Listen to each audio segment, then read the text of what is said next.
Hello friends, this is my quick test with the SL2S and the Summicron 50mm f2 version 2.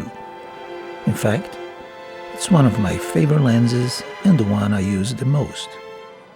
Because it's small, the image quality is very good, even at f2. And the E55 filters are not too expensive, easy to find, and I usually use an E55 ND filter from many of my lenses when filming. Here I was testing the MP4 format of the SL2S, not the MOV, to see how much I could push the colors, also before the highlights get blown out. The SL2S tends to overexpose highlights quickly, I feel.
So this test was to see how the black and white performs also.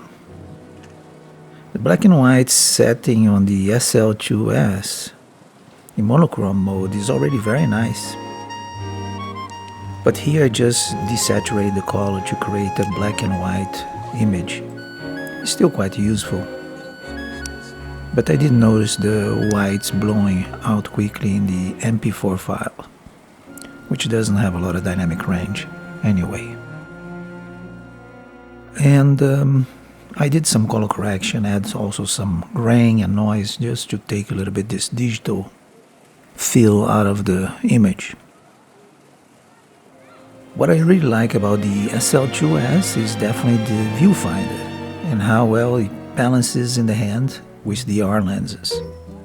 The R lenses are my favorite because of their quality, price, value, and usability, especially with their close focusing capabilities. Many of these lenses I own were designed by Walter Mandler.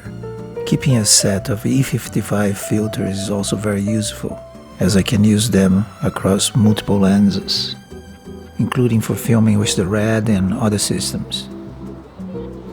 The balance, usability, and cost of the R lenses make them very appealing, at least for me. For me, the R system offers the best value from Leica.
In this shot, I notice moire on the man in the center wearing a jacket. I'm not sure why. Maybe this camera sensor doesn't have a low pass filter.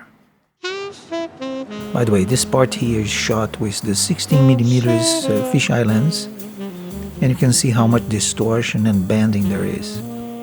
I find this lens interesting for creating moods and unique perspectives. Although it's not a true Leica lens, I believe it's a Minolta lens, but it's very useful with the 3 filters for black and white. Is great. It's quite useful for giving a strange perspective.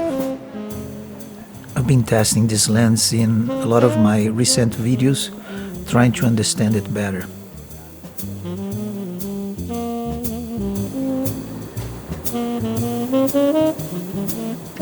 It's quite funny how much distortion there is with the 16. Everything looks round, but depending on how you frame it, you can get really interesting perspectives.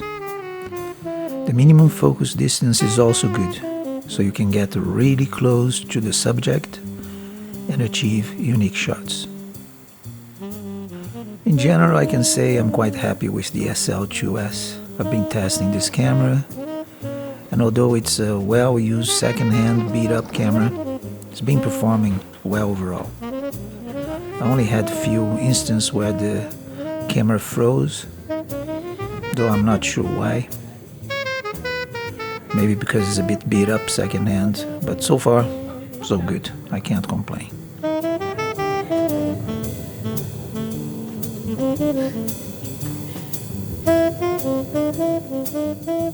I do these quick educational tests, and I post them.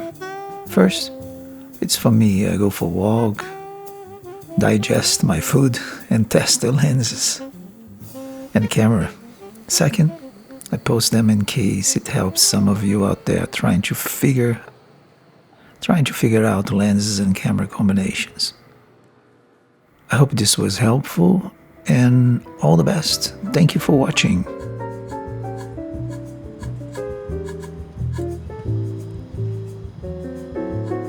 Oh, please subscribe. This is my new channel, and to have more subscriptions and friends, viewers, is a great way to support each other. Thank you.